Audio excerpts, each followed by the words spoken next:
일들과 말씀들이 너무 많아서 그것을 낱낱이 책으로 기록한다면 이 세상도 두 개에 부족할 것이다. 이렇게 요한복음을 마감한 21장 25절에는 그렇게 기록되어 있어요.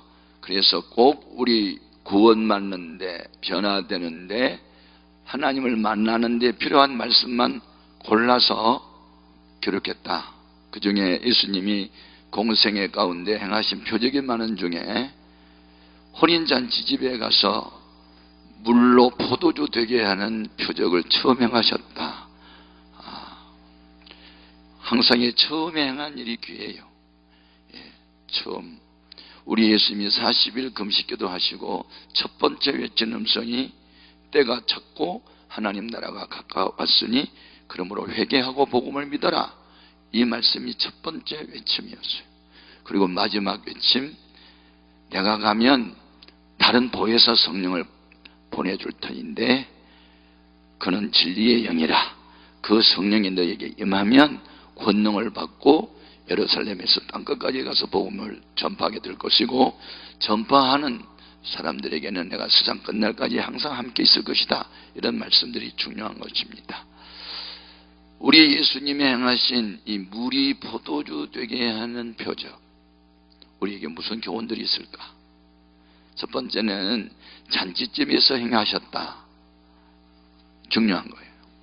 우리 기독교는 잔치하는 종교예요. 천국을 비유로 말씀하실 때 천국은 마치 어떤 왕이 아들을 혼인잔치하는 것과 같다. 그런 말씀하셨어요.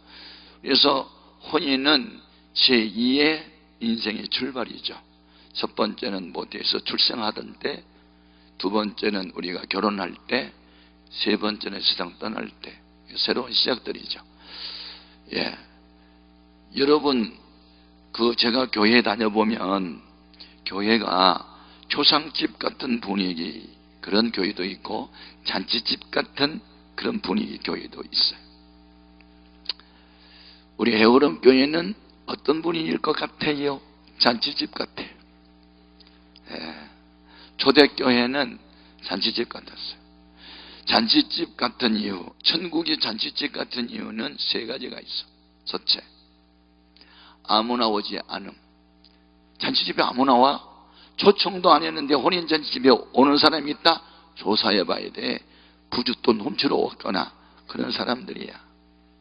네. 저는 제 당대에 예수를 믿고 역으로 우리 부모를 제가 전도했고 우리 아들 다 목사고 박사고 교수고 그 밑에 조카들도 다 의학 박사고 검사고 의사고 그 밑에 손주 또 다니고 이렇게 지금 4대째 예수 믿거든요. 그런데 미국의 시민권자를 가진 내 남동생이 뉴욕에 가서 아들 둘을 교육을 잘 시켜서 하나는 의학 박사가 되고 의대 교수가 된 아들이 있고 둘째는 검사가 됐어요. 뉴욕에서 법관. 그런데 총각이야. 그래서 나는 대한민국 사람이니까 군 복무를 한번 하겠다 해서 군 복무를 위해서 법무관으로 지원을 하니까 우리 서울 용산에 오게 됐어요. 내 조카가. 그러니까 미국에 있는데 여동생이 자기 밑에 여동생이 누구냐면 동부 이천동에 한강교회라는 교회가 있는데 그 교회 담임 목사 사모가 바로 제 여동생이에요. 여동생하고 같이 사는 사람을 내가 뭐라고 불러? 매제라고 불러. 우리 매제가 그 교회 현재 담임 목사인데 미국에 있는 내 여동생이 동부 이천동에 있는 목사 사모인데 여동생한테 동생 우리 아들 미 8군에 군 법무관으로 나가거든. 그러니까 우리가 코리언이니까 미국 여자하고 결혼시키고 싶지 않고 한국 여자하고 결혼하고 싶어. 그러니까 너네 교회에 색시감이 될 만한 사람 있으면 한번 찾아봐 하고 내 여동생이 또 여동생에게 부탁하니까 알았어 언니. 그리고 그때부터 우리 여동생이 눈을 크게 뜨고 신부값이 어디 있나 이렇게 찾아봤어. 찾고 찾은 적 찾았어. 그 교회 장로님의 딸인데 이 장로님은 회사를 여러 개 갖고 있는 사장이 아니고 회장이에요. 하나만 갖고 있으면 사장, 여러 개 갖고 있으면 회장. 그러니까 그 회장의 딸인데 얼굴도 예쁘지, 마음도 착하지, 믿음도 좋지. 그래가지고 한번 볼래? 볼게. 그래가지고 봤어. 근데 한눈에 반했대. 그래가지고 어쩐지 마음에 들어서 결혼을 약속했어요. 그래가지고 그 색시의 아빠가 아주 부자고 하니까 결혼식을 어느 큰 호텔을 해서 한 500명이 들어갈 수 있는 공간에서 결혼을 하게 됐어요. 그런데 내가 가보니까 500명만 딱 맞춰서 오게 했어. 테이블 딱 해가지고. 그런데 누구만 초청했을까요? 신랑과 신부와 관계된 사람들만 초청했어. 전혀 모르는 사람은 전혀 없었어. 아니, 전혀 모르는 사람이 왔다 그러면 당신 누구야? 당연히 부줬던 놈처럼 왔지? 그리고 잡아야 돼. 여러분, 혼인잔치집에 초청받지 않은 사람이 오는 경우 있어요. 그 사람은 나쁜 사람일 수도 있어요. 천국은 누가 가는가? 택함 받은 백성만 가? 아멘도 안 하네. 혼인잔치집에서 청함을 받은 사람은 많은데 택함을 받은 사람은 적다 그러잖아. 오늘 교회 아무나 와도 조서라고 불러. 근데 천국에는 아무나 오라고 하지 않아요. 잘 들으세요. 오늘의 교회는 죄 있는 자들아 이리로 오라 그러지, 천국에 갈 때는 천국에서 죄인은 하나도 오라 하지 않아.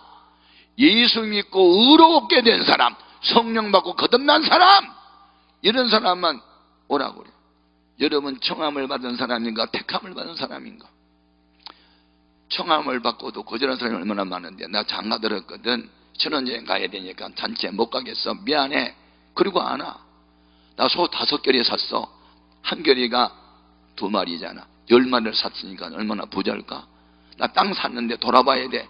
다 부자들, 살만한 사람들은 다 잔치에 오지 않아. 그래서 임금이 화가 나가지고, 야, 산울가에 가지고 아무나 데리고 막 강거리에서 데려와, 절름발이 병신 다 데려와 그랬잖아. 그래서 여기 혼인잔치집에 들어갈 때는 초청받은 사람인지 확인하고 신분을 확인하고, 확인이 되면 예복을 하나씩 나눠줘. 유태인의 결혼식에는 예복을 입지 않은 사람 다 쫓아냈어. 예복이 뭐냐? 흰옷이야. 흰옷이 뭐냐? 예수님의 보혈로 죄 사함을 받은 사람들, 성령으로 거듭난 사람들. 아멘. 교리 가르치는 시간이 아닐지라도 잘 말씀을 들어야 돼. 아멘. 아무나 오지 않아. 왜 천국을 잔치집으로 비유했을까? 3가지 이유. 신랑과 신부와 관계된 사람들만 초청한다. 예수님과 관계 있는 사람만 천국 간다. 2번째, 잔치집의 특징. 잔치집의 특징은 뭐가 있어? 잔치집의 특징은 별미가 있어. 별미. 혼인잔치집에 가보셨어요? 보통 일반 식사하고는 좀 달라요. 제가 우리 조카 그 법무관 결혼식 할 때 제가 이제 친척이니까 갔잖아요. 네. 가서 보니까 부자 장로님이 이렇게 한턱을 내는 거니까 1인분에 89,000원짜리를 먹더라고. 놀리지도 않냐? 89,000원 라면이 몇 박스냐? 가난한 사람들은 상상도 못한다. 한 끼 식사가 89,000원짜리를 먹어. 내가 볼 땐 너무 낭비인 것 같은데, 그 수준 하이 레벨들은 그냥 보통 그렇게 쓰나 봐. 그래, 500명이 그렇게 먹었으니 그 돈이 얼마냐? 아이고, 나는 그 돈 가지고 교회 하나 짓겠다, 놔주면. 사람마다 달라. 나는 그런 돈 주면 교회 갖다 줘. 근데 그런 사람들은 일생에 한 번이라서 쓰더라고요. 근데 내가 먹어봤잖아. 내가 프랑스에 가서 먹은 요리가 그게 나오대. 달팽이 요리. 달팽이 요리 먹어봤어. 얼마나 맛있는 줄 알아? 고단백, 하여튼 별이 희한한 요리가 다 나오더구만. 비싸니까. 그런데 그런 최고급 하이 레벨 말고 일반 사람들도 결혼식장에 가면 좀 별미예요. 이 집에서 뭐 된장찌개나 먹고 김치찌개만 먹던 사람도 잔치집에 가면요, 최소한 15,000원짜리는 보고, 그래 안 그래? 혼자 떠들게 내들고 가만히 있으나 목 드셨는데. 그래, 별미가 있다니까. 오늘날 이 부흥회하고 교회에서 집회하는 거 이게 뭐냐? 내가 지금 별미를 여러분한테 먹이고 있어. 하늘에서 내려온 신령한 양식이 별미요. 세 번째, 잔치집의 특징은 뭐냐? 즐거워. 초상집에는 아이고 초상집은 울어. 잔치집에서 울면요 판깨 축하해 할렐루야 축하해 하고 뭐 노래해. 이스라엘 나라의 혼인은 밤에 신랑이 와가지고 신부를 취해서 신랑 집으로 가면은 일주일씩 연애를 해. 그 오는 손님 뭐 하느냐? 예수님이 당시에 결혼 문화는 오는 손님 포도주 대접했어. 포도주 대접이 그게 예식장에 항상 필수적인 거거든. 필수적인 건 우리나라에 안 믿는 사람 지금 하면은 뭐 맥주도 있고 뭐 진로 소주, 요새 진로는 없어졌냐? 참이슬이지 참이슬로 바뀌었어. 아무튼 그런 소주나 있고 뭐 그런 거 있잖아. 그런 별미가 있는 거예요. 그런데 그거 마시고 춤추고 노래하고 막 즐겨. 여러분 교회는 은혜 받고 즐겨와야 돼. 포도주가 달콤하고 향긋하고 기분 좋게 하니까 그거 먹고 기분 좋으니까 노래하고 춤추면서 축하하는 거거든. 포도주가 뭐냐? 예수님의 보혈이에요. 포도주는 병을 치료하는 약이에요. 여러분 강도 만난 사람 그 응급 처치할 때 마음 착한 사마리아 사람이 어떻게 처치해요? 자기가 지니고 있던 포도주와 기름을 상처에 붓고 싸며 그런 말 나오잖아요. 누가복음 10장에. 옛날에는 이런 양약이 발달되지 않아서 조약이야. 주로 음식을 가지고 약을 쓰는 경우가 많았어요. 그래서 디모데가 위장병을 앓고 있을 때 바울이 위장병 치유를 위해서 포도주를 종종 써란 말도 있잖아. 옛날에 포도주가 치유제였어요. 그리고 이렇게 상처 날 때 바르면 그걸 아무는 어떤 치유제가 있으니까 그 치유제거든. 교회는 치유가 있어야 돼. 병 고치는 역사가 나타나야 되지. 마음의 상처 다 치유돼야 되지. 아멘. 그리고 포도주의 세 번째 의미는 뭐냐면 성령을 상징해. 사도행전 2장을 읽어보면 오순절날, 그러니까 부활, 그러니까 6월절로부터 시작해서 카운팅을 해서 50일째 되는 날을 오순이라 그래. 5에 열순, 5이 열이면 50일째 되는 날 성령이 강림하셨어. 오순절날. 그러니까 6월절을 지나고 50일째 되는 날 예수님의 부활 승천하고 열흘 지난 뒤에 예루살렘 떠나지 말고 아버지 약속한 것을 기다리라. 요한은 물로 세례를 베풀어서나 너희는 몇 날이 못 되어 성령으로 세례를 받으리라. 몇 날이 못 되어 그 말은 준비가 되는 날 성령이 말이라. 그런데 그들이 기도하기를 전혀 힘쓰기를 열흘 동안 했어. 그러니까 부활하신 승천하신 예수님 하늘 가고 난 뒤에 열흘 동안 기도에 전혀 힘을 썼다고 사도행전 1장 14절에 나와. 그럴 때 기도 시작한 이제 열흘째 되는 날 불이 해가지고 뭐 바람 같은 소리가 나고 슉슉 소리가 나고 불이 막 해가지고 이거 보이면서 사람들이 막 방언을 하게 되고, 다른 나라에서 15개 나라가 그때 왔었거든요. 오순절을 지키기 위해서 유대인 디아스포라 흩어져 살던 유대인들이 명절 지키기 위해서 왔어요. 그러니까 뭐 메데, 바사, 아라비아, 뭐 이집트, 로마 전 세계에서 왔어요. 다 지방말이 달라. 그런데 성령 충만함을 받은 120여 명의 입에서 나온 말이 각각 자기 나라 말로 들렸어. 그게 첫째 나타났던 방언이야. 고린도전서 12장에 나타나는 방언은 은사방언으로 내 영의 하나님께 비밀을 구하는 영적 기도지만, 오순절날 나타났던 방언은 각 지방 사람들의 언어로 들렸던 방언이에요. 놀라운 거 아니에요? 이것은 바벨탑의 사건을 회복시키는 거야. 하나님께 도전했던 바벨탑 사건 알죠? 언어가 하나 있을 때 우리가 힘을 합심에 합동해서 하나님을 대적하자. 홍수가 나더라도 높은 탑을 서서 올라가서 구원받자 하고 하나님을 대항할 때 하나님의 바벨, 언어 혼잡이라는 뜻이야. 말이 통하지 않았어. 그래서 서로의 각 지방 말마다 다르고 나라마다 말이 달라졌던 것은 바벨탑 사건 이후의 사건이었어. 그런데 오순절 성령이 임하니까 언어가 하나로 통하고 자기 나라 말로 들렸으니 너무 신기하잖아. 그러니까 그들은 인간의 이성과 지성으로 이해가 안 됐을 때 미쳤단 말을 하거나 술 취했나 봐. 그래서 술 취하면 좀 이상하잖아. 새소리에 취했대. 그러니까 베드로가 지금 시간이 몇 시인데 술 취했냐? 지금 오전인데 오전부터 술 취한 사람 어디 있어? 하면서 성령이 나라는 말을 했어요.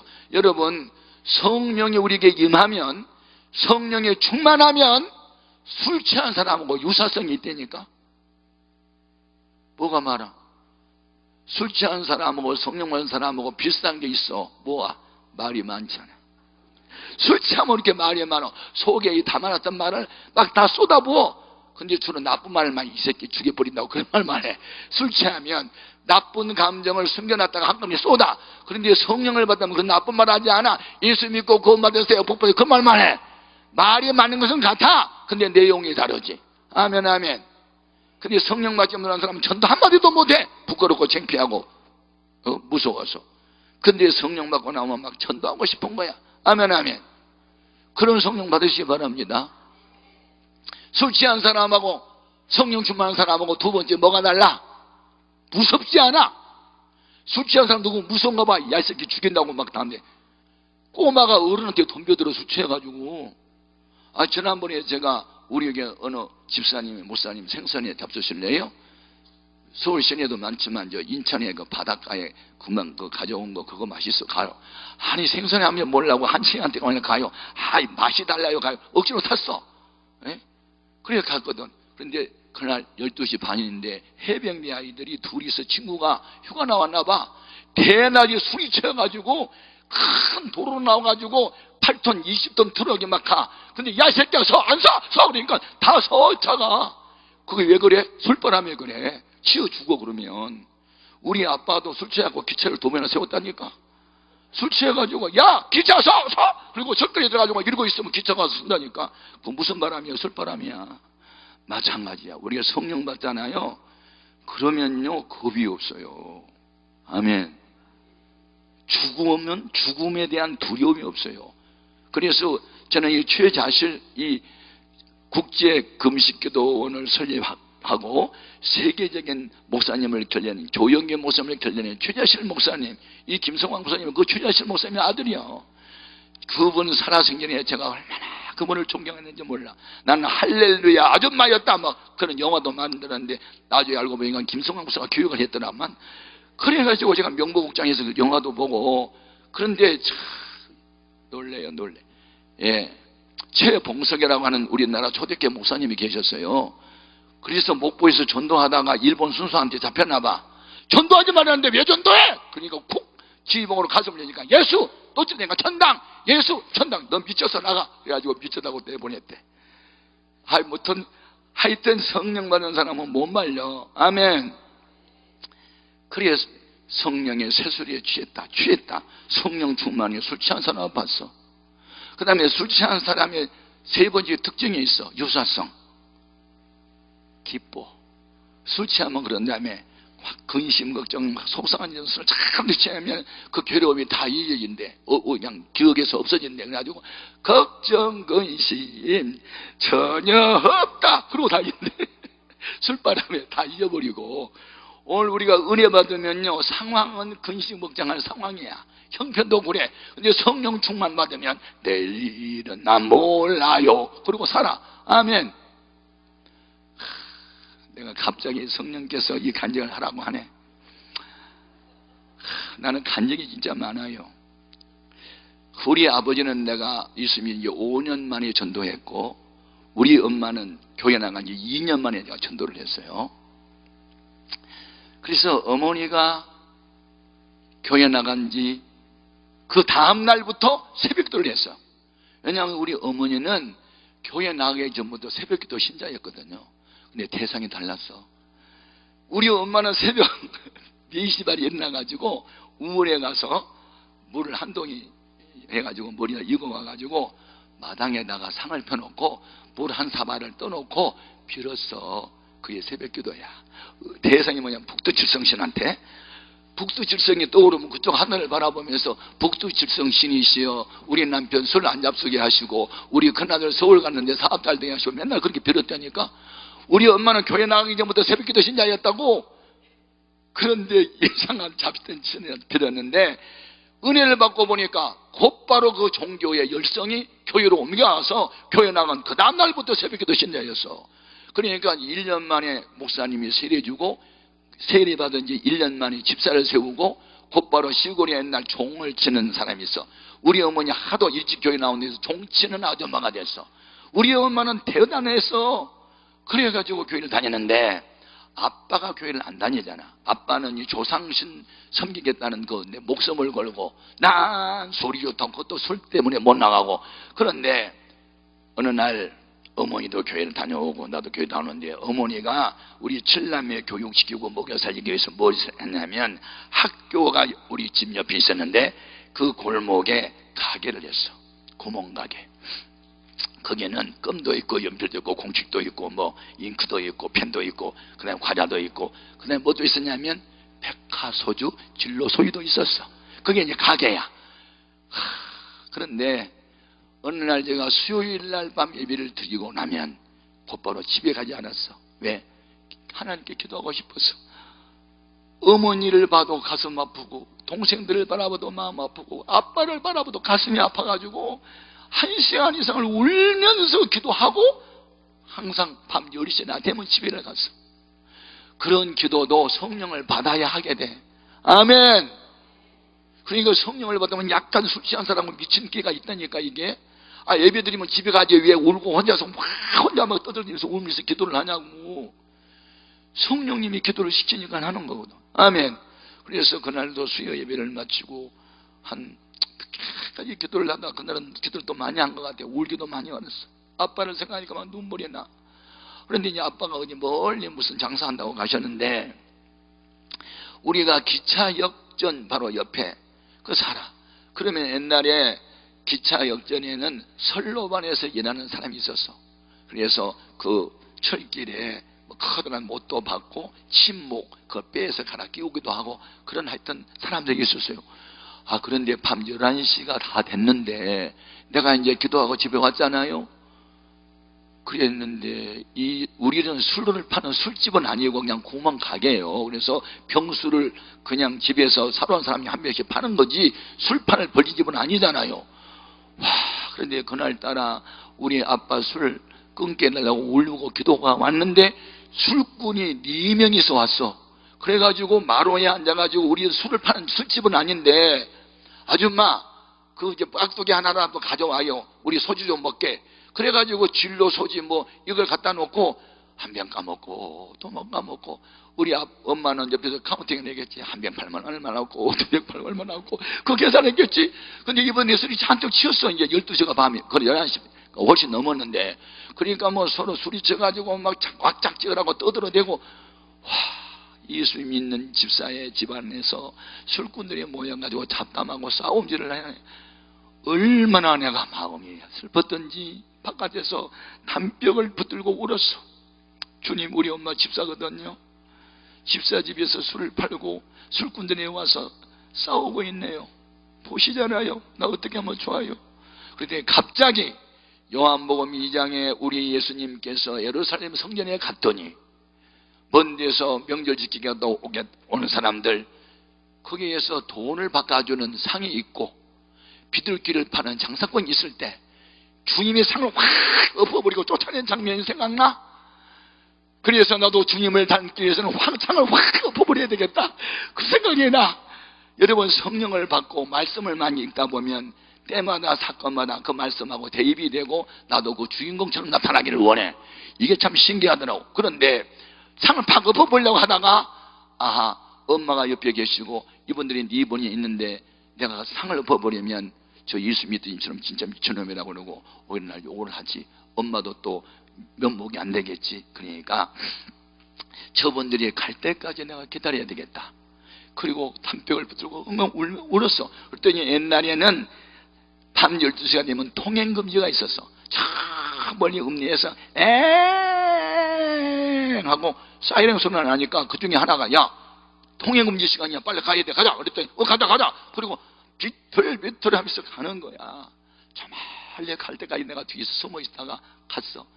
간 뒤에 어머니가 안녕히들 가세요 하고 나와서 인사하고 들어가는 순간에 내가 들어가서 어떻게 했을까? 주님의 모습을 내가 보여줘야 되겠어. 그래서 그 술상을 들어가지고 앞에 담배다 주여! 하고 얘들이 깍두기 날라가고 술병 날라가고 다 깨졌어.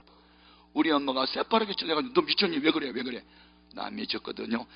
진열장에 있는 백과소주 진료소를 전부 다 떼가지고 병원에서 깼어. 주여!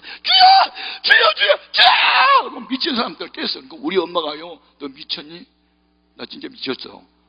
아니 세상에 이럴 수가 있냐고. 그때는요 내가 성에 사로잡히니까 내 정신이 아니야. 우리 집에 복을 받지 못하게 하는 두 가지가 있는데, 하나는 술 파는 일이고 하나는 아빠 제사전의 문제야. 이것을 없애야만 우리 집이 복을 받는데, 이것 때문에 우리 집이 복을 못 받아. 근데 우리 엄마가 교회 집사인데도 불구하고 술을 팔아 이래서 복을 받겠나? 막 분통이 생겨가지고 의원. 그래서 다 깼어. 우리 어머니가 완전히 그냥 정신 나갔어. 저놈이 착한 줄 알았더니 부모 앞에서 상을 놓고 가게를 다 망가뜨려 벌써 주저앉아가지고 우시더라고요. 그런데 조금 전까지는 내가 완전히 사로잡혀가지고 깼는데, 하고 나니까 미안해. 엄마 앞에 벌미고 있어. 내가 진짜 불효자식이야. 어떻게 부모 앞에 상을 높으냐고. 이게 정신이 제대로 돌아왔어. 그래서 내가 엄마 앞에서 무릎을 꿇었어. 엄마 잘못했는데 용서해줘. 막 그러고 막 엉엉 울었어. 그러니까 네가 뭐 잘못이냐? 술 파는 내가 잘못이 또 그래. 종간에 나보고 미쳤냐 하더니 내가 잘못했다고 엉엉 우니까 엄마도 마음이 약해져가지고 내가 잘못했지 네가 무슨 잘못이냐고 또 엄마도 같이 울어. 두 모자가 밤새도록 울었어. 귀안고. 그런데 그 다음날 아침 일찍에 이제 등교하는 학생들한테 뭐 노트도 팔고 해야 되는데 가게 문을 열어야 되잖아. 엄마가 문을 안 열어. 엄마 장사 안 하세요? 장사할 마음이 없다. 우리 예배나 드리자. 그래, 그래서 예배 드려요. 찬송 뭐 부를까요? 그랬더니 내일은 난 몰라요. 그거 부르더라고요. 와, 내일은 난 몰라요. 하루하루 살아요. 불행이나 요행함도 내 뜻대로 못해요. 이 찬송 부르는데 왜 이렇게 눈물이 쏟아지지? 이제 나 큰일 나서 내가 사고 저질러가지고 엄마가 장사를 안 하면 우리 칠남이가 다 굶어 죽을 판이에요. 내가 사고 친 거라면 엄마가 장사할 마음이 싹 사라졌어. 장사 안 한대. 큰일 났어. 나 이러면 어떻게 되는 거지? 그 다음날 할 줄 알았더니 그 다음날도 안 한대. 큰일 났네. 이제 나는 돈 벌 수 있는 기술도 없고 능력도 없는데 또 그 찬송 부르지. 그런데 그 찬송 중에 내 마음은 정했어요. 변치 말게 하소서. 그 찬송을 반복해서 부르는데 내 마음은 정했어요. 변치 말게 하소서. 이 찬송을 계속 반복해서 무슨 내 것도 반 고장난 것처럼 계속 부르는 거야. 내 마음은 정했어요. 변치 말게 해달라고. 어머니가 장사할 마음이 안 된대 하기도 하나님이 그 마음을 안 준다는 거야. 그러면 네 말 맞다나 하나님의 미워하는 죄악을 한번 버려보자.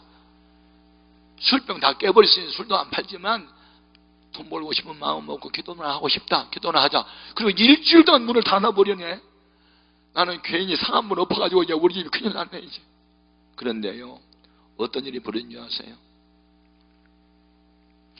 영적인 문제가 풀리니까 육적인 문제가 풀리는데, 우리 형님이 서울 을지로 사가 명보국장 앞에서 목공업을 해요. 목공소.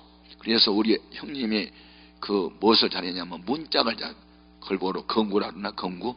하여튼 문짝을 만드는 게 도사야. 그래서 약수동, 금호동 뭐 어디에 150채 어느 건축 회사가 집을 짓는데 그 문짝을 우리 형님이 다 맡았대. 그러니까 그 어마어마한 공사하고 어마어마한 돈인데 회사가 부도가 나서 도망을 가버렸어. 돈 하나도 더 할 수가 없어. 문짝은 다 납품을 했는데. 그래서 3개월 동안 우리 집에 편지가 안 왔어. 왜냐하면 형님이 돈을 갖고 보내줬거든요. 동생들 학비 보내라고. 3개월 동안 편지도 없지 돈도 안 얻지 이런 데다가 술 장사하는 거 가게문까지 닫아놨으니 우리 집이 큰일 났더라고. 그런데 우리 집에서 술 깨뿐 깨버리고 가게문 닫고 엄마하고 나하고 울면서 기도하고 내 마음은 정했어요. 편치 말게 하세요. 내일 이런 날 몰라 이 찬송만 부르고 이제 있으니까 우리 아버지는 멀리 가가지고 지금 한 보름 동안 무슨 일 때문에 안 오고 있는데 등기 편지가 열흘 만에 온 거야. 내용은 이런 거였어. 그 사장이 부대를 놓고 도망을 가다가 그 최 사장 권고 문자건 그것은 돈을 좀 줘야 되겠다 그런 생각이 나가지고 전화해서 뭐 다방에 만났는데 그동안에 못 받았던 돈을 왕창 줬다는 거야. 그래서 이 돈 보냈는데 그에게 돈이 왔어. 그래서 우리 집안에 문제가 그때부터 풀리기 시작한 거야. 그때 우리 형님은 영락교를 다녔거든요. 무슨 얘기인지 아세요? 계산하고 신앙생활 못해. 성령의 감동에 와서 이를 저지르면 주님의 책임을 져. 저는 그런 체험을 너무너무 많이 했기 때문에 지금도 감동이 딱 오면 막 일 저질러요. 우리 교회가 200억을 들여서 예배당을 지었어요. 그런데 130억을 우리 성도들이 헌금을 했고 돈이 몰려나서 70억을 빚을 냈어요. 그래서 그것도 상당히 이자가 높은 것을 냈으니까 1년에 이자만 해서 6억에 나가는 거야. 한 달에 5, 6천만 원씩 이자가 나가. 그런데도 제가 우리 교회 청년들이 그 군인 부대에 위문 공연을 간다고 성탄절에 그래서 제가 가서 설교를 했는데 어디에 있냐면 여기 부평이라는데 미군들이 쓰던 미군 공병대가 쓰던 것을 우리 한국 군인이 그 부대를 인수했어요. 그러니까 그 안에는 불교나 뭐 이런 것은 없어요. 천주교도 없고 다만 미군 부대가 있었기 때문에 기독교회만 하나 있는데 우리 병사들이 한 800명이 주둔해 있더라고요. 근데 가서 보니까 예배당에 150명밖에 못 들어가. 작은 거야. 그러니까 공연을 어디다가 우리 뭐 선물 갖고 가는데 병사들이 한 300명을 몰려왔는데 예배당은 150명밖에 못 들어가는데 300명이 모였으니까 난리 났잖아요. 그때 내가 무슨 감동받아? 아, 이곳에 예배당 하나 지어야 되겠다. 그 감동받았어. 그래서 그 빚이 있는데 한 2억을 들여가지고 예배당을 지어줬어. 이거 무슨 말인지 아세요? 감동이 지나게 오면 그냥 일을 저질렀어요. 또 저기 여수 앞바다에 송도라는데 거기에 어떤 여자 목사님이 빈민촌에서 수고한다고 해서 내가 현장을 갔더니 또 감동이 와. 그래서 1억 6,500만 원 또 헌금해가 또 했어. 우리 교회는 지금 빚이 76으로 늘어났어. 그래도 하는 거야. 왜? 전도하려고 애를 쓴다? 그러면 이건 하나님이니까 해야 돼. 그런데 우리가 그렇게 열심히 하다 보니 교회가 부흥이 되기 시작하는데요. 교회가 부흥되면 빚은 빚도 아니에요. 아멘. 그래서 예배당 진지 얼마 안 돼서 76억이 빚이는데 지금은 38억밖에 없어. 다 갚아서 빚 갚으려고 생각도 안 해서. 그런데 교인이 늘어나고 헌금이 들어오니까 이건 자동적으로 갚아줘. 지금도 빚 갚을 생각 하나도 안 해. 하나님의 기뻐하는 무조건 막 성교도 하고 못하고 다 해버려. 아멘. 그건 내 믿음이에요. 여러분 믿음은 아니고. 무슨 말인지 아세요? 성령의 감동이 오면 그런 거예요. 이게 술 취하는 것은 성령 충만하고 지금 유서성이 있단 말을 하다가 지금 이렇게 엉뚱하게 갔는데 여러분, 그런데 문제는 잔치집에서 가장 중요한 거 오는 손님들을 대접하는 게 포도주였는데 잔치 도중에 포도주가 떨어졌어. 이게 이제 문제야. 오늘날 여러분이 신앙생활을 잘 하다가 은혜가 떨어졌어. 교회 나오고 싶지 않아. 봉사하고도 싶지 않아. 아무것도 하기 싫어. 그게 뭔지 알아? 포도주 떨어진 거야 지금. 은혜 떨어졌어. 어떻게 할 거지? 주님이 물로 포도주 되게 해야 되는데 표적은 주님이 행하셔요. 그러나 사람을 통해서 행하셔. 아멘. 어떤 사람을 통해서 일하시느냐? 두 가지, 두 부류의 사람이 필요해. 하나는 기도의 사람. 저는요 목회를 천막을 쳐서 개척을 해서 지금 46년 동안 담임 목사하고 있잖아요. 무슨 체험을 안 했을까? 별의별 체험을 다 해서 성전 내가 4번 5번이나 지었어. 더 크게 더 크게 더 크게 이렇게. 그러면서 얼마나 많은 기적을 처음 했을까요? 네. 그런데 공통점이 하나 있어요. 무슨 일이든지 기도가 쌓이면 해결돼. 그래서 저는 무슨 일이든지 처음부터 하지 않아. 기도부터 해. 기도부터 시켜. 그러면 기도 중에 성령의 역사가 막 나타나. 그러니까 이 일은 우리가 하는 게 아니에요. 에레미야 33장 2절 3절에 보면 이를 행하신 분은 여호와, 그 일을 지어 성취하신 분은 여호와. 너는 다만 내게 부르짖으라. 내가 내게 응답하겠고 그와 비밀한 것을 내게 보이리라. 일을 행하신 분은 여호와고 그 일을 지어 성취하신 여호와요. 아멘. 하나님이 하나님의 교회를 일하셔요. 다만 어떤 사람을 통해서 하느냐? 기도하는 사람을 통해서 일하셔. 그러면 이 가나안 간인 혼인잔치집에 지금 물이 포도주 되게 하신 일은 주님이 하셨지만 사람을 통해서 했어. 첫 번째는 기도하는 사람인데 마리아가 기도를 했어. 성경학자들의 말에 의하면 여기 갈릴리 가나 혼인잔치집은 마리아하고 자매지가 아닌 살로메의 집이었다. 그래서 손님으로 간 게 아니라 친척 관계니까 봉사로 가서 음식들을 이렇게 나누다 보니까 포도주 떨어진 것을 맨 먼저 발견했다. 마리아가. 그건 추상적인 거야. 아무튼 어떻게 되든 간에 문제는 포도주가 떨어졌을 때 웬만한 사람 같으면 이건 누구 잘못이야? 왜 인원을 미리 예상도 못했어? 왜 이렇게 포도주를 조금만 준비해서 더 많이 못하고? 누구 원망하고 불평할 수 있는데 교회는요, 무슨 일이 생기면 원망 불평하면 그 교회 싸움 벌어져. 가정도 마찬가지. 문제가 발생하면 문제 해답을 갖고 계신 주님을 찾아가 사실을 고하는 기도를 해야 돼. 무슨 일이든지 기도를 해야 돼. 아멘. 나는 솔직히 말해서 이번 국회에서 현 대통령이 제안한 헌법 개정 안 되기를 기도했어. 근데 안 됐어. 자유민주주의 빼고 무슨 민주주의를 부른 거야? 인민민주주의야? 사회민주주의야? 이런 엉터리같이. 그리고 국가에서 쓰는 수로 노동으로 바꾸자고. 이건 뭐 큰일 날 뻔했어. 하나님이 우리 기도 다 들어주셔. 염려하지 마라. 아이고 김정은이가 핵 가지고 서울 불바다대. 내가 볼 때는 하루기 전에 저 백두산 화산이 폭발해가지고 회개 안 하면 평양을 덮여. 하나님 앞에 우리는 기도하는 민족이기 때문에 절대로 망하지 않아. 걱정하지 마. 이민 가지 말고 남아있어. 내가 얼마 전에 어느 할아버지 만났더니 우리나라 공산화 될 것 같아서 자기는 뉴질랜드로 여기 이민 간다고 해.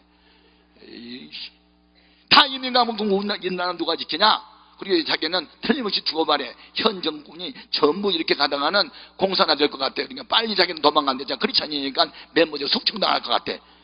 나는 안 간다고 그랬어. 왜 안 가느냐? 그러니까 천사가 지켜. 공산화 안 돼. 전 세계에서 우리나라처럼 기도 많은 나라가 어디 있어? 금식기도 많이 하는 데가 어디 있어? 새벽기도 많이 하는 데가 어디 있어? 없어. 대한민국밖에. 아멘. 두고 보라고. 대한민국을 통해서 전 세계가 복음되는 날이 올 테니까. 중국도 일본도 다 복음화 될 거니까. 그래서 여기서 있잖아. 오사카 강남 금식기도는 또 세운다고. 일본 저기 동경도 뭐 어디야? 중국도 세운대잖아. 그게도 그냥 하는 게 아니야. 다 하나님이 하시는 거예요. 아멘 아멘. 여러분 하나님 살아계세요. 기도하세요. 개인 문제, 가정 문제, 교회 문제, 나라 문제 기도하세요. 그래 기도를 했더니 응답이 왔어. 뭐라고 하냐면 여자여. 근데 우리말은 여자면 좀 경망스럽게 좀 천하게 엄마를 함부로 대한 것 같지 그렇지 않아요. 영어 성이면 dear woman 그래서 친애하는, 사랑하는, 존경하는 그런 뜻이야. 여자여 하는 말은 경멸하는 뜻이 아니에요. 존경하는 어머니. 잔치집에 포도주 떨어진 거하고 나하고 무슨 상관입니까? 그 다음 말씀이 중요해. 떠나면 내 때가 아직 이르지 아니하였나이다. 이게 정확한 응답이에요.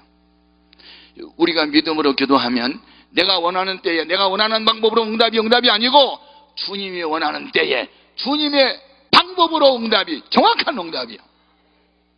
보세요. 지금 대학교 교수인 우리 아들이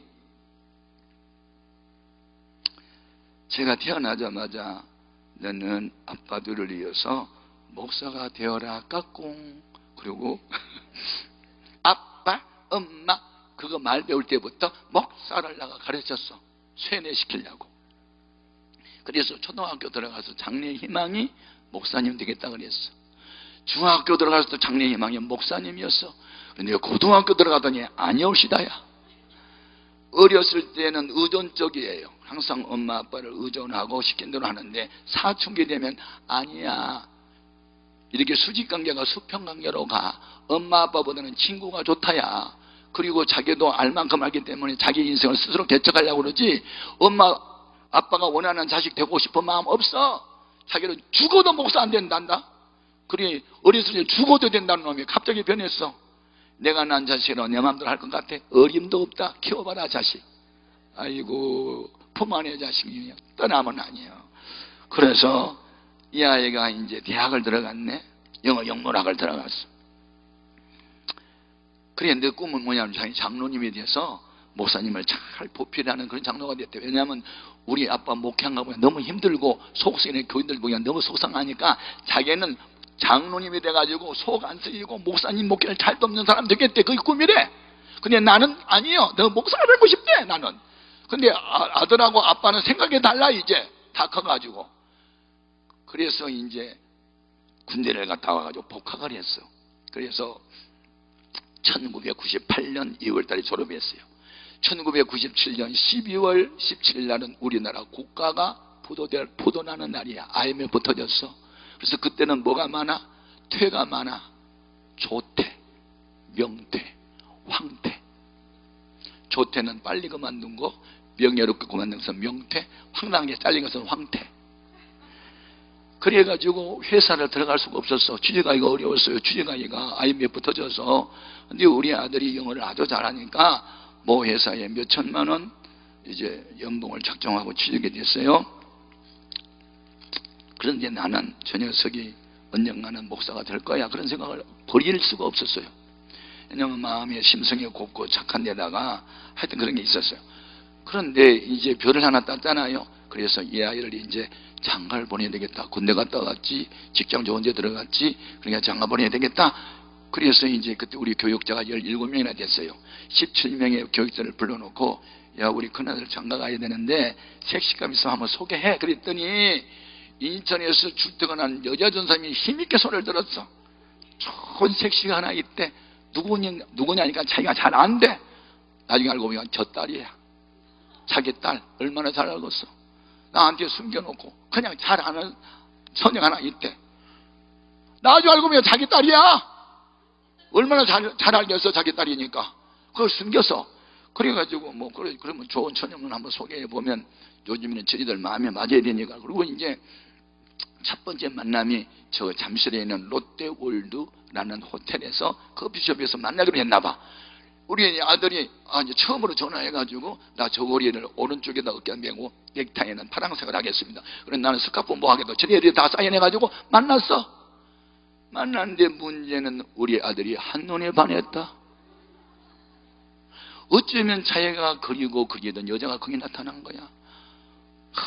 마음도 마음에 들고 신앙도 마음에 들고 말도 마음에 들고 너무너무 좋아지고 막 침을 질질 흘려가지고 너무 좋아했어 이제. 그래가지고 한참 대화를 하다가 찬 씨는 비전이 뭐냐고. 그랬더니 비전은 뭐요? 나는 장로님에 대해서 목사님을 잘 보필하는 사람이 되려는 것이 꿈이라고 그러니까 이 자매가 그러면요 저 같은 사람을 만나면 안 되는데요. 왜요? 저는요 일찍이 은혜를 받고 목회자 사모가 되겠다고 기도 중에 있거든요. 그러니까 목사 될 마음이 없으면 안녕히 가세요.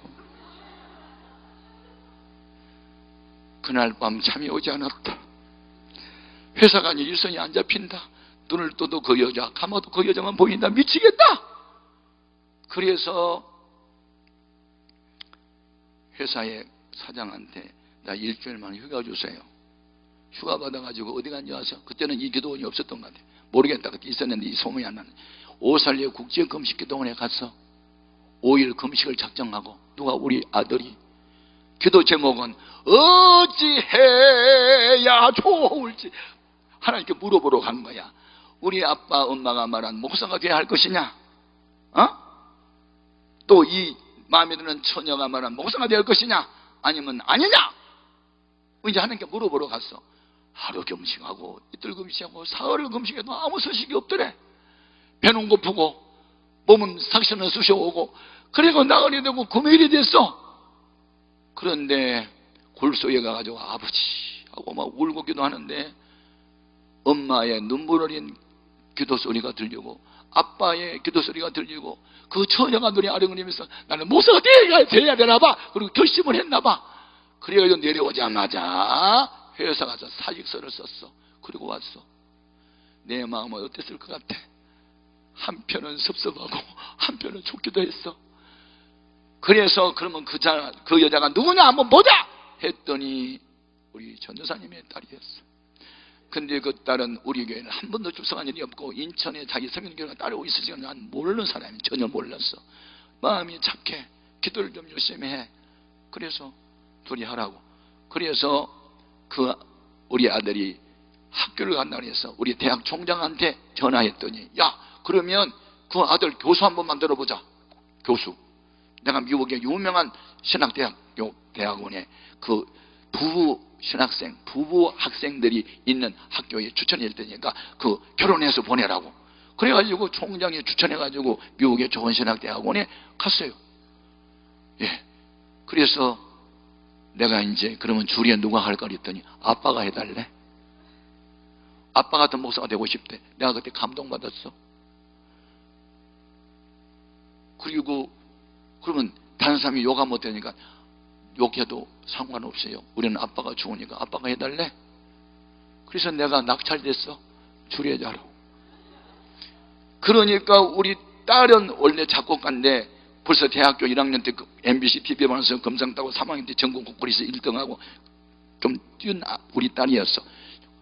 오빠의 결혼 축하곡은 자기가 쓰겠대. 우리 막내 아들이 노래를 기똥차게 잘해. 축가는 지가 부르는데 그래서 우리가 다 해먹었다. 아빠는 조례 쓰고 딸은 곡 쓰고 아들은 특송하고 그리고 우리 찬양대 한 120명에 가가지고 또 축성도 하고 그래서 보냈어. 내가 이것을 통해서 뭘 깨달았냐면 아들을 위해서 기도한 지 27년 만에 받은 응답이야. 그럼 응답이 어떻게 왔느냐? 아빠 말은 안 듣더니 요거 생기니까 말 듣더라는 거야. 요거 힘이 대단하더라는 거야. 이게 여자의 힘이. 그래서 그걸 나는 하나님의 섭리적 응답이다. 응답이 뭐 환상만 오고 꿈만 오고 꿈으로만 오는 게 아니라니까. 아니 여자 하나 만나도 내 마음을 확 바꿨어. 그래가지고 목사가 되고 박사가 되고 신학교 교수가 된 거야 지금. 아멘. 여러분 우리가 기도를 하면 하나님의 응답을 여러 방편으로 오는데 사람을 통해서 응답받은 일이 많아요. 아멘. 섭리적으로. 아멘. 그래서 여러분이 어떤 문제를 놓고 기도를 계속 하다가 빨리 응답이 안 되거든. 낙심을 하지 말고 이렇게 생각하면 돼요. 한번 따라해 볼래요? 장기적 금은 왜 안 따라하나? 장기적 금은 이자가 많이 붙더라. 그래 그 응답을 받았잖아. 그래서 미국 가서 유학 중에 아들 하나 딸 하나 낳았어. 자동 시민권자가 다 됐어. 그리고 목사 됐지 박사 됐지 교수 됐지. 신앙생활 잘하지. 얼마나 좋아. 여러분 세상 만사가 우리 뜻대로 되지 않아. 한때는 내가 원하는 반대 방향으로 현상이 나타나는 것 같아도 때가 되면, 그때는 내가 원하는 때가 아니야. 하나님이 원하는 때가 되면. 아멘. 이 하나님의 때라는 말은요, 때라는 말이 시란 뜻이죠. 그래서 헬라어를 공부해 보면요, 이 크로노스라는 시간이 있고 카이로스라는 시간이 있어. 크로노스는 지금 뭐 4시다. 4시 10분 좀 있으면 4시 20분 되겠네. 이렇게 일상적으로 가는 시간을 이것을 크로노스라 그래. 시간, 크로노스 시간. 카이로스라는 시간은 뭐냐면 하나님이 개입하는 시간이야. 할렐루야. 여러분이 일상생활에 하나님이 손길이 개입하는 시간이 많아지기를 바라요. 크로노스가 아니고 카이로스 시간. 하나님이 개입하는 시간, 응답받는 시간, 치유받는 시간, 성령 받는 시간, 새 생명으로 태어나는 시간, 새 역사를 만들어가는 시간, 이런 카이로스 시간. 아멘 아멘. 그런 그 응답이 27년 만에 이루어졌다니까. 이제 시간이 없어. 조금만 말하고 내 이제 안수기도 해야 되니까. 그러면 물이 포도주인데 첫째는 기도였고 두 번째는 하인들이었어. 이 마리아가 응답을 받고 하인들을 불러놓고 너희들은 저 예수 선생님이 무슨 말씀을 하시든지 그대로 하라 그랬어. 이게 아주 중요해요. 우리는 내 마음에 맞는 것만 하면 하지 기적을 경험하려면 무슨 말씀을 하든지 아멘 해야 돼. 아멘 안 할래? 무슨 말씀을 하든지 아멘 해야 돼. 이게 아주 중요해요. 예수님은 뭘 시켜봐. 그래가지고 시켜보면 순종하느냐 안 하는지 그걸 통해서 기적을 행하기도 하고 안 하기도 해. 아세요? 우리 예수님 무조건 안수만 하고 다 고친 줄 아세요? 아니요. 나면서부터 소경된 사람 고칠 때 어떻게 고쳐요? 진흙에다가 침을 뱉어가지고 이겨서 너네다 발라. 어디 가서 씻으라고? 실로암 못에 가서 씻으래. 아니 한 방에 끝내주지. 눈 떠! 그러면 눈 떠. 근데 왜 이렇게 침을 발라가지고 뭐 이겨가지고 붙여주고 실로암 못에 가래?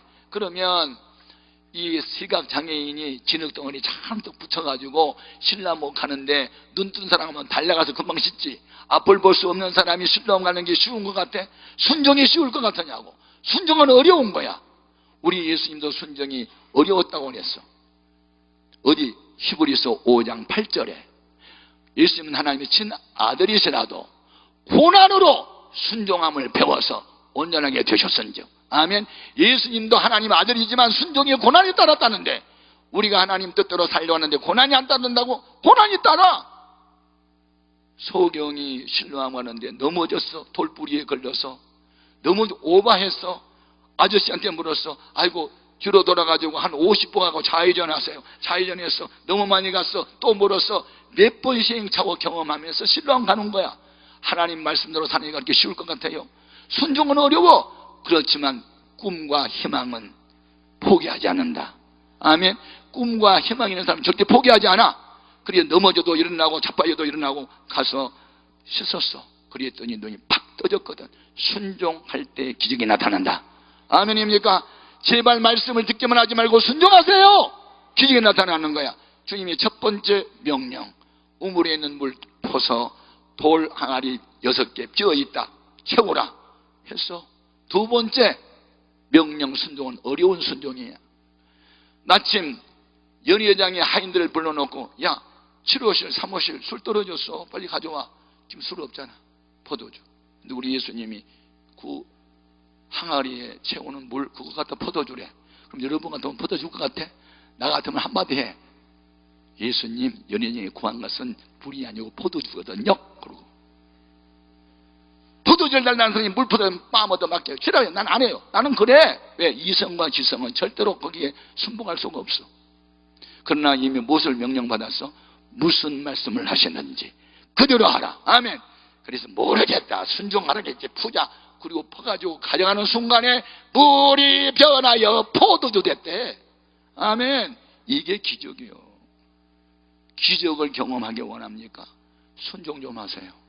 순종하시라고요. 아멘 아멘. 가라 그러면 가고 오라면 오고 하라면 하지. 뭐 이렇게 왜 이렇게 고집을 세고 왜 내가 이렇게 똑똑한 채. 여기서 놀라운 변화가 나타났어. 물이 포도주가 됐어. 새로운 변화야. 죄인지 바꿔지는 거야. 여러분 뭐가 변했어? 색깔이 변했네. 맛이 변했네. 용도가 변했네. 값이 변했네.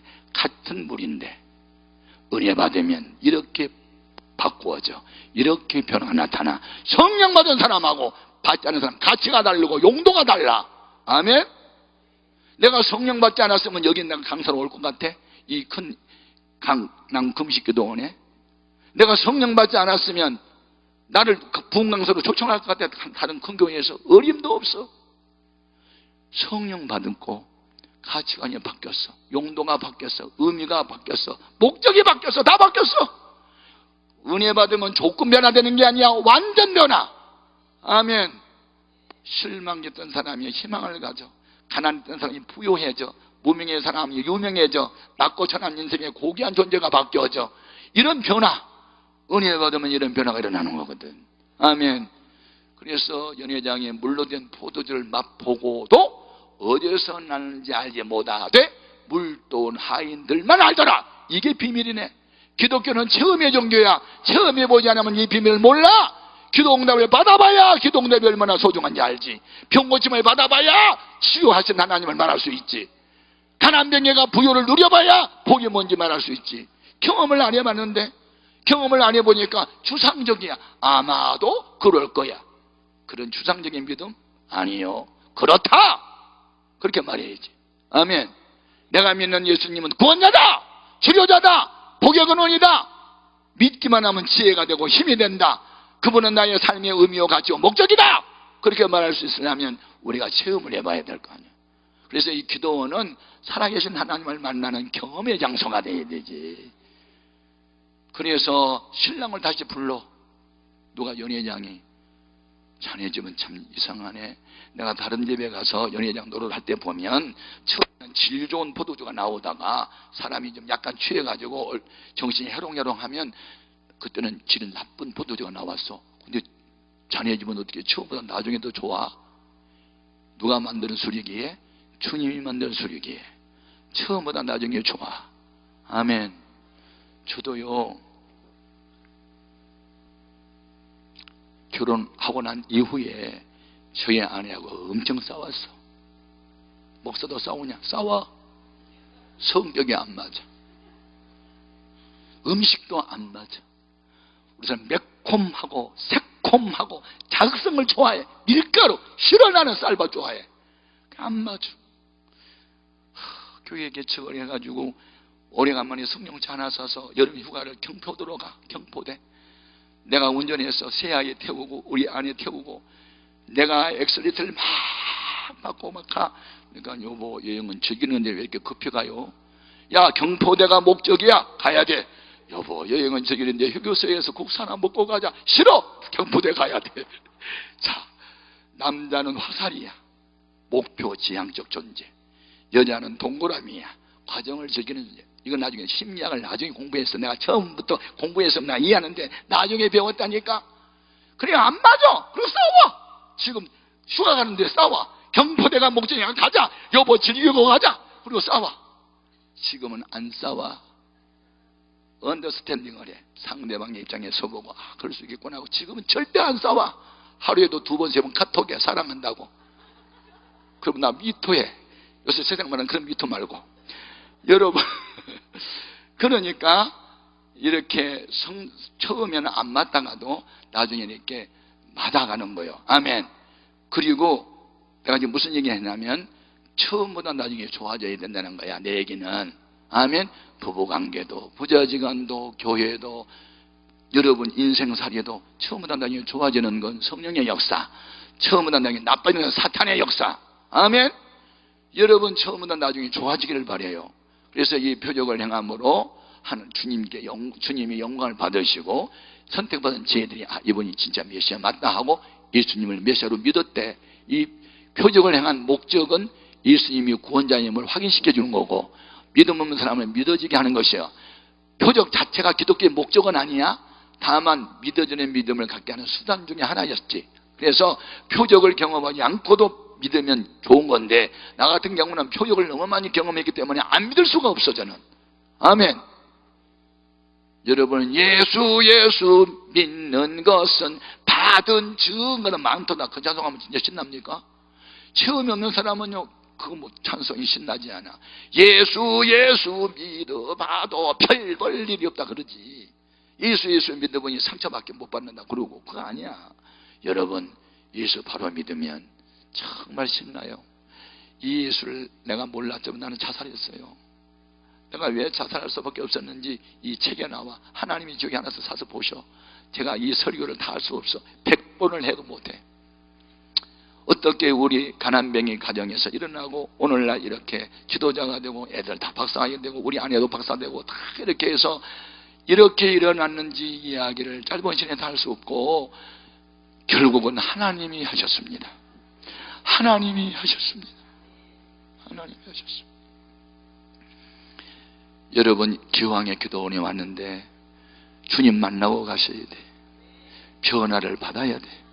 물 같은 내 인생 포도주 같은 인생으로 바뀌어야 돼. 처음보다 나중에 좋아져야 돼. 아멘. 여러분 인생살이도 교회도 부부관계도 부자지간도 경제 문제도 처음보다 나중에 좋아지기를 바라요. 주님과 함께하면 그렇게 되는 거예요. 다른 사람 다 초청했는데 예수님을 초대하지 않았으면 이 잔치집에 난리 날 뻔했는데 불행 중 다행히 예수님을 초대한 바람에 요 화가 변하여 보게 됐네. 전화위복. 여러분, 예수님을 모시면 이런 좋은 일이 일어납니다. 그 어떤 은혜가 있길 바랍니다. 아멘. 예수 사랑하심을 성경에서 배웠네. 우리들은 약하나